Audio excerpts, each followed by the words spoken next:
عمل کرنا، دوسروں تک پہنچانا، یہ قرآن حکیم کی تلاوت کا حق ہوگا۔ اللہ تعالیٰ ہماری اس محفل کو بھی ہمارے اندر یہ شوق پیدا کرنے کا باعث بنا دے۔ الذین آتیناہم الکتاب یتلونہ حق تلاوتہ، وہ لوگ کہ ہم نے دی ہے جنہیں کتاب و تلاوت کرتے ہیں اس کی جیسے کہ حق ہے اس کی تلاوت کرنے کا۔ اولئک یؤمنون بہ، یہی لوگ ایمان رکھتے ہیں اس پر، یعنی حقیقی ایمان رکھنے والے یہی لوگ ہیں جو ایمان کے دعوے میں سچے ہیں۔ ومن یکفر بہ، اور جو کوئی انکار کرے گا اس کا، انکار کرنا ایک زبانی ہوتا ہے اور ایک عملی ہوتا ہے، جو کوئی بھی اس کا انکار کرے گا فاولئک هم الخاسرون، بس وہی لوگ خسارے میں جانے والے ہیں۔ اللہ تعالیٰ ان لوگوں کے راستے پہ چلنے سے ہماری حفاظت فرمائے۔ بہت ہی اہم کتابچہ ہے ڈاکٹر اسرار احمد رحمۃ اللہ علیہ کا، مسلمانوں پر قرآن مجید کے حقوق، اور ایک اور مختصر کتابچہ ہے قرآن حکیم اور ہماری ذمہ داریاں۔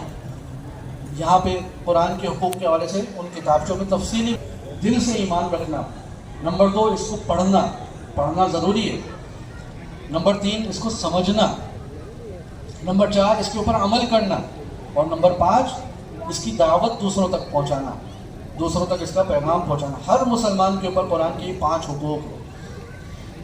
اس کے بعد اب آخری 2 آیات ہیں اس سلسلہ کلام کی، یعنی یہ جو بنی اسرائیل سے سلسلہ کلام چل رہا ہے جس کا آغاز 5ویں رکوع سے ہوا تھا، اب 15ویں رکوع کی شروع کی 2 آیات یہ آخری آیات ہیں اس سلسلہ کلام کی۔ فرمایا، اور یہ آیات بھی وہی 2 آیات ہیں جو 6 رکوع کے شروع میں آئی تھی، جہاں سے یہ باقاعدہ ان کے اوپر فرد جرم عائد کرنی شروع کی گئی تھی۔ فرمایا، یا بنی اسرائیل، اے بنی اسرائیل، اذکروا نعمتی التی انعمت علیکم وانی فضلتکم علی العالمین، یاد کرو میری اس نعمت کو جو میں نے انعام کی تم پر، اور بے شک میں نے فضیلت دی تمہیں تمام جہان والوں پر۔ اب سلسلے کلام کے آخر میں پھر وہی بات ریپیٹ کی جا رہی ہے، بنی اسرائیل یاد کرو تم اپنے دور کی امت مسلمہ تھے، میں نے تمام دنیا والوں کو چھوڑ کے تمہارے اوپر فضل کیا تھا، تمہیں اپنی نعمت دی تھی۔ واتقوا یوما لا تجزی نفس عن نفس شیئا، اور ڈرو اس دن سے جب کام نہ آ سکے گا کوئی شخص کسی کے کچھ بھی، ولا يقبل منها عدل ولا تنفعها شفاعہ، اور نہ ہی قبول کیا جائے گا اس کی طرف سے کوئی فدیہ، اور نہ ہی فائدہ دے گی اسے کوئی سفارش، ولا هم ينصرون، اور نہ ہی ان کی مدد کی جائے گی۔ یہاں پہ اس سلسلہ کلام کا اختتام ہوا جس کا آغاز 5ویں یہ 2 آیات، یہی 2 آیات ہیں جو 6 رکوع کے شروع میں تھی، اور اس سے پہلے جو 5واں رکوع تھا وہ بنی اسرائیل کو دعوت پر مشتمل تھا۔ جو 2 آیات ہیں یہ 2 بریکٹوں کی طرح ہیں، 6 رکوع کے شروع میں آئی اور اب یہاں پہ بریکٹ کلوز ہو رہا ہے، اور بریکٹ جب کلوز ہوتا ہے تو شروع میں وہ سے معزول کیا جا رہا ہے، اور نئی امت مسلمہ وجود میں آ رہی ہے جو کہ ہم ہیں، امت محمدی، امت کے منصب پہ اب ہم فائز ہو رہے ہیں۔ اسی کی علامت کے طور پہ بیت المقدس کی جگہ اب خانہ کعبہ کو قبلہ بنایا جا رہا ہے۔ آگے انشاءاللہ آیات آ جائیں گی دوسرے پارے کے شروع میں۔ تو یہ 4 رکوع تمہیدی نوعیت کے ہیں۔ ہمارا یہ سیشن امید ہے کہ انشاءاللہ 11:15 سے 11 بجے تک جاری کا تذکرہ۔ حضرت جیسا کہ بات آئی کہ بنی اسرائیل ہو یا بنی اسماعیل ہو، دونوں حضرت ابراہیم علیہ السلام کے ماننے والے ہیں، ماننے کا دعویٰ کرتے ہیں، دونوں انہی کی نسل میں۔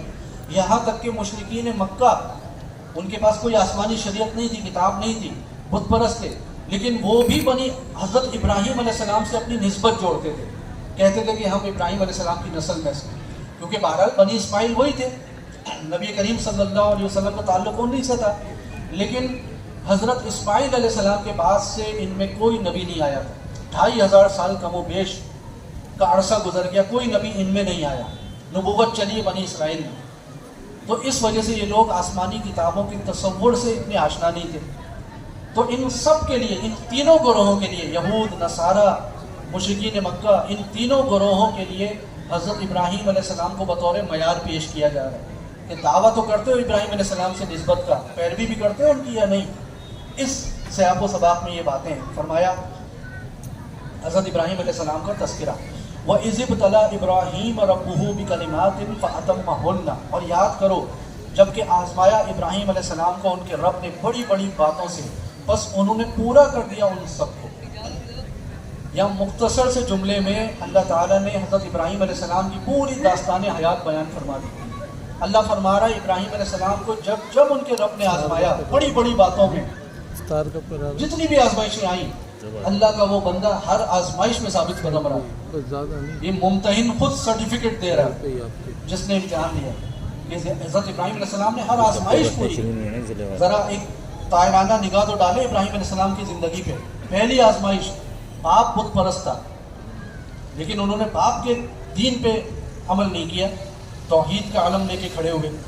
اللہ کے نبی تھے, بتاؤ تو صحیح کس خوشی میں ہر نبی پیدائشی نبی دے رہے ہوتا ہو میرے کو. ہے. نتیجے میں باپ نے گھر سے نکال دیا, پہلی آزمائش. پھر دوسری آزمائش ان کی قوم نے ان کو آگ میں جلانے کی کوشش کی, ہوتا کون ہے جو اس میں بھی پیسے لے رہا ہے. گرنا قبول کر لیا اور ایک روایت کے مطابق وہ خود کود گئے, بے خطر کود پڑا آتش نمرود میں. عشق کہ عقل ہے محو تماشائے لب مام ابھی, آگ میں کودنا گوارا کر لیا لیکن اپنے موقف سے پیچھے نہیں ہٹے. اللہ تعالیٰ نے آگ کو گلزار بنا دیا. آگ کو گلزار بعد میں بنایا گیا, سورہ انبیاء میں پڑھیں گے انشاءاللہ. کیا ہو رہا ہے عمران؟ قربانی تو دے دی نا انہوں نے, ان کو تو نہیں پتا تھا کہ میں جلوں گا نہیں. اس آزمائش میں بھی پورے اترے. کیا امین بھائی نے پھر تیسری آزمائش ہجرت کی اپنے وطن سے, اللہ کے دین کی خاطر, توحید کی خاطر اپنا وطن چھوڑ دیا. اس کے بعد اور آزمائشوں کے سلسلے آئے. 85 سال کی عمر میں بچہ پیدا ہوا حضرت اسماعیل علیہ السلام, بڑھاپے کی حالت میں. اور اس شیر خوار بچے کو کے بارے میں حکم ہوا کہ اپنی بیوی اور بچے کو لے جا کے فلاں جگہ پہ چھوڑاؤ جہاں کوئی آبادی نہیں ہے, کوئی پانی کے چشمے نہیں ہے, بالکل بے آباد, یعنی جہاں پہ بیت اللہ تعمیر ہونا تھا. اللہ کا وہ بندہ چھوڑ کے آ گیا اللہ کے حکم. بہت عزت کرتا ہوں میں. لیکن جب وہی بچہ حضرت اسماعیل علیہ السلام 13-14 سال کا ہو گیا, پھر تو سب سے بڑی آزمائش آئی ہے. اس سے بڑی تو آزمائش کوئی ہو ہی نہیں سکتی. کہا کہ اس کو اللہ کی راہ میں قربان کر دو. ابراہیم علیہ السلام اس آزمائش میں بھی ثابت قدم رہے, پورے اترے. اللہ نے خود مینڈا بھیجا جنت سے. گویا اب اس کو کسی نے کیا خوب کہا ہے کہ قربانیاں دینے والا, امتحان دینے والا امتحان دینے سے نہیں تھکا, امتحان لینے والے کو روکنا پڑا. بس یہ مینڈا بھیجا, اس کو قربان کر دو. یہ پوری داستان ہے جس کو اللہ تعالیٰ نے ایک جملے میں یہاں بیان فرما دیا. وَإِذِ ابْتَلَىٰ إِبْرَاهِيمَ رَبُّهُ بِكَلِمَاتٍ فَأَتَمَّهُنَّ, اور یاد کرو جب کہ آزمایا ابراہیم علیہ السلام کو ان کے رب نے بڑی بڑی باتوں سے, بس انہوں نے پورا کر دیا ان سب کو. قَالَ إِنِّي جَاعِلُكَ لِلنَّاسِ إِمَامًا, اس کے بعد اللہ نے فرمایا اللہ نے بے شک میں بنانے والا ہوں تمہیں تمام انسانوں کے لیے امام. ابراہیم علیہ السلام ابو الانبیاء ہیں. ابراہیم علیہ السلام کے بعد جتنے نبی آئے سب ان کی نسل میں. ان کی 2 نسلیں تو یہی ہے, بنی اسرائیل, بنی اسماعیل. ایک تیسری نسل بھی ہے بنی قطورہ. حضرت ابراہیم علیہ السلام کی تیسری بیوی کا نام قطورہ تھا. ان کی نسل میں جو قوم آئی وہ مدین, قوم مدین کہلاتی ہے. اس میں حضرت شعیب علیہ السلام آئے. تو ان کے بعد بے تحاشا نبی آئے ان کی قوم میں. انہوں نے انسانوں کا امام بنایا ابراہیم علیہ السلام کو اللہ نے. لیکن یہ ایسے ہی نہیں مل گئی امامت, بندے نے ثابت کیا اپنے آپ کو, قربانیاں دی. قال انی جاعلک للناس اماما, فرمایا اللہ نے بے شک میں بنانے والا ہوں تمہیں تمام انسانوں کے لیے امام. قال ومن ذریتی, عرض کی ابراہیم علیہ السلام نے, اور میری اولاد میں سے. دیکھیں ہر نیک آدمی کو اپنی اولاد کے دین کی فکر ہوتی ہے. اللہ نے بشارت دی میں تمہیں انسانوں کے لیے امام بنا رہا ہوں. ابراہیم علیہ السلام نے پوچھا کیا میری اولاد سے بھی یہ وعدہ ہے؟ اب اللہ کا جواب سنیے. قال لا ینال عہد الظالمین, اللہ نے فرمایا نہیں پہنچے گا میرا عہد ظالموں کو. میرا یہ وعدہ ظالموں کے لیے نہیں ہے. کیا مطلب؟ محض کہ تمہاری اولاد میں ہونا کافی نہیں ہے, وہ ثابت بھی تو کریں اپنے آپ کو, دین پہ چلنے والے بھی تو ہوں, عمل کرنے والے بھی تو ہوں. جو ظالم ہوں گے, جو شرک کرنے والے ہوں گے, ان سے میرا یہ وعدہ نہیں ہے. پتہ چلا دین میں موروثیت نہیں ہے. محض اس بنا پہ کسی کو فضیلت نہیں ملے گی کہ ہم فلاں کی نسل میں. وہ بھائی تھے تو آبا وہ تمہارے ہی, تم کیا ہو؟ اصل بات یہ ہے.